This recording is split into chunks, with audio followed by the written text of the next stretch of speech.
itu senang dan susah, memang Allah sudah kasih kesempatan. Makanya Allah diturunkan dua pilihan, fa'alhamaha fujuraha wa taqwaha. Allah ini turunkan tuh, ada baik, ada buruk, silakan pilih.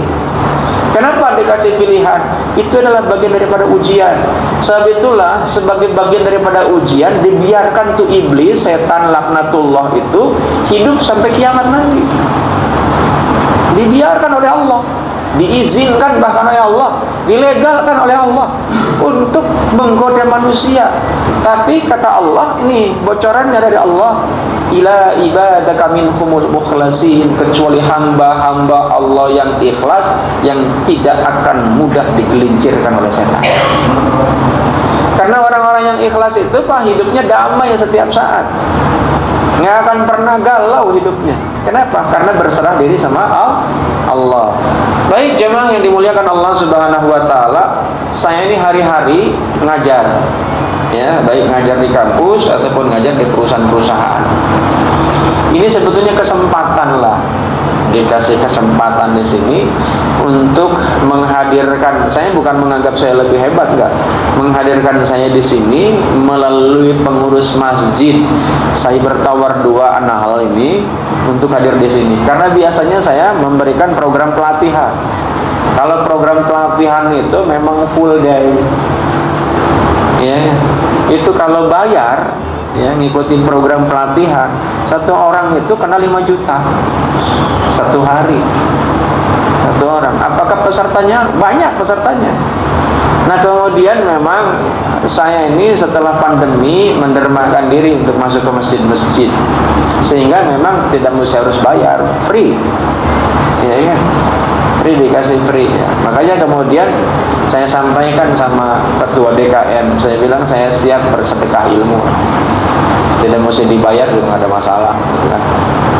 Kenapa? Karena saya yakin Allah itu sudah mengatur semuanya. Kita kan sering kali Pak, giliran yang dijamin oleh Allah kita ragu, giliran yang nggak dijamin kita merasa yakin. Yang dijamin oleh Allah Pak, yang dijamin oleh Allah Pak, rizki.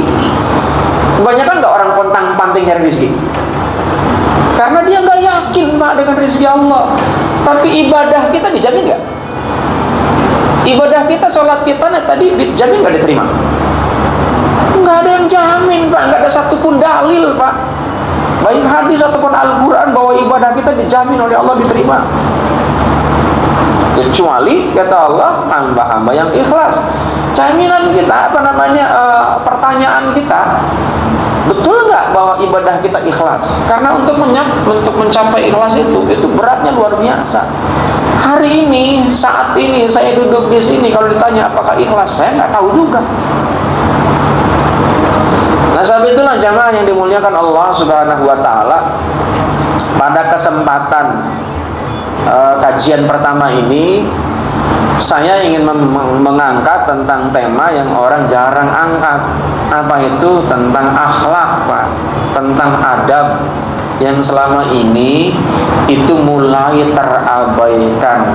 Terlebih dengan majunya teknologi, dengan masifnya ilmu pengetahuan, banyak orang itu nggak ada adabnya Pak. Sekarang ini kan sedang viral, ada ustadz kemudian dia menafsirkan tentang ayat Al-Quran surat Asy-Syu'ara dengan musik, langsung tiba-tiba dikecam, bahkan tidak sedikit juga mengkafirkan, gitu. Betul? Lihat gak tuh videonya? Nah, dan sekarang ini Pak, orang untuk cari uang Pak, video orang main potong, kemudian upload. Dia nggak tahu tuh video utuhnya. Begitu dia upload, kita nih kadang karena memang era teknologi, butuh percepatan, lihat video pun cuma scroll doang, ya. Makanya yang dilihat adalah short video pendek Pak. Dan itu banyak di medsos beredar, ya. Dan kita ini karena menganggap kita ini serba sibuk, kayaknya lihat yang pendek-pendek. Ngaji lama itu kayaknya nggak betah. Ngaji lama itu nggak betah. Karena memang setannya begitu sekarang ini, Bang. Sekarang ini lebih senang orang itu ngaji di medsos. Makanya kalau orang ada di medsos jadi kreator gitu, menyampaikan tentang agama gitu, nggak tahu latar belakang agamanya, dia pendidikannya apa, dia terkenal, diundang di mana-mana, jadilah ustadz dan ustazah. Betul nggak? Oh iya. Dan sekarang tuh kalau ngundang yang itu yang terkenal itu, Pak. Nggak peduli itu isinya itu bagus apa enggak. Sementara ustadz-ustadz yang dia memang nggak begitu suka dengan medsos kan nggak terkenal tuh. Apalagi nggak mau masuk TV, nggak terkenal. Belum tentu ilmunya rendah. Belum tentu ilmunya nggak bagus. Malah justru dia karena menjaga keikhlasannya, menjaga tentang jangan sampai dia bercampur aduk dengan sesuatu yang dianggapnya kurang hak, maka sekarang ini kan kurang didengar. Nah, jemaah yang dimuliakan Allah Subhanahu wa taala, tema besar kita yang akan kita angkat adalah tentang kajian akhlak dan motivasi. Kenapa menggunakan kata kajian bukan ngaji? Karena kalau kajian melibatkan dialog, melibatkan pemikiran, melibatkan diskusi gitu kan. Kalau ada sesuatu yang kurang pas bisa ditanyakan. Kalau ngaji itu hanya ngedengar, Pak. Walaupun pegang kitab, kadang-kadang kalau banyak di masjid-masjid yang saya coba kritisi gitu kan, pegang kitab, memang gak dibaca kitabnya, cuma dilihatin aja. Yang baca, yang ngajarnya, itu pun hanya sepintas doang. Beda waktu di pondok pesantren. Kalau saya waktu di pondok pesantren, santrinya yang suruh baca. Ya kan? Selain itu, memang santrinya diminta untuk baca, nanti ada ujian di setiap 6 bulan atau 3 bulan atau di akhir tahun, namanya imtihan ya, untuk mengevaluasi sejauh mana dia menguasai terhadap apa yang disampaikan oleh gurunya. Kenapa? Karena suatu saat dia akan disebar oleh pesantren-pesantren itu atau menyebar kemana-mana. Jadi jemaah yang dimuliakan Allah Subhanahu wa taala, memang kalau di pesantren itu ada kajian bukan ngaji. Ya, barang-barang dibuka kitabnya, bukan hanya satu kitab, ada beberapa kitab. Nah, kenapa akhlak jemaah yang dimuliakan Allah Subhanahu wa taala, dan kenapa motivasi di era seperti saat ini yang bahkan menjadi isu dunia, namanya mental health. Pernah dengar ya? Istilah mental health pernah dengar? Apa itu? Kesehatan mental. Sekarang tuh banyak yang nggak sehat mentalnya, Pak. Salah dikit main bunuh aja kan? Betul nggak? Coba aja lihat di medsos, Pak. Salah dikit main bunuh, bukan saja bunuh fisik, tapi ada juga bunuh karakter, Pak. Sehingga orang itu ketika ada orang susah itu kayaknya senang banget gitu. Ketika ada orang jatuh itu senang banget. Dan bahkan tidak sedikit, Pak, dengan menggunakan narasi agama, dengan menggunakan kemasan agama, dan itu bahaya, Pak. Nah, jemaah yang dimuliakan Allah Subhanahu wa taala, kaitan dengan akhlak, saya mau tanya sama jemaah, apa itu yang disebut dengan akhlak? Ada yang tahu nggak? Pernah dengar nggak kalimat akhlak? Apa itu akhlak? Tingkah laku.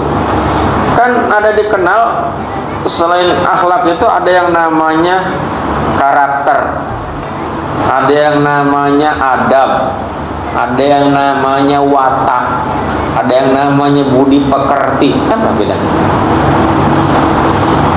Itu tingkah laku juga itu. Adat istiadat itu kan tingkah laku juga. Apa bedanya? Nah, pada kesempatan kali ini kita akan kaji. Mari kita lihat dari sisi bahasa dulu, bahwa yang namanya akhlak itu adalah asal katanya dari kata khulq, ya. Bentuk jama dari khulq. Artinya apa? Budi pekerti, perangai, tingkah laku, karakter, tabiat, ya. Dan khulq ini juga ada yang mengatakan berasal dari kata kholako. Artinya apa? Penciptaan. Kholako ini satu akar kata dengan kholik. Tahu nggak kholik itu? Sang Pencipta. Satu akar kata dengan makhluk. Satu akar kata dengan khalq. Artinya penciptaan. Kalau lihat dari sisi bahasa, akhlak ini ternyata karena kalimat dasarnya itu satu akar kata dengan khaliq, satu akar kata dengan khalq, satu akar kata dengan makhluk. Berarti kalau kita simpulkan bahwa yang namanya akhlak ini adalah budi pekerti, perangai, tingkah laku atau tabiat atau karakter yang sesuai dengan maunya Khaliq. Saya ulangi lagi. Karena secara bahasa akhlak ini satu akar kata dengan Khaliq, dengan makhluk. Makhluk di sini adalah manusia, ya. Maka bisa disimpulkan bahwa yang namanya akhlak ini adalah perilaku yang dilakukan oleh makhluk, yaitu manusia, yang sesuai dengan maunya Khaliq.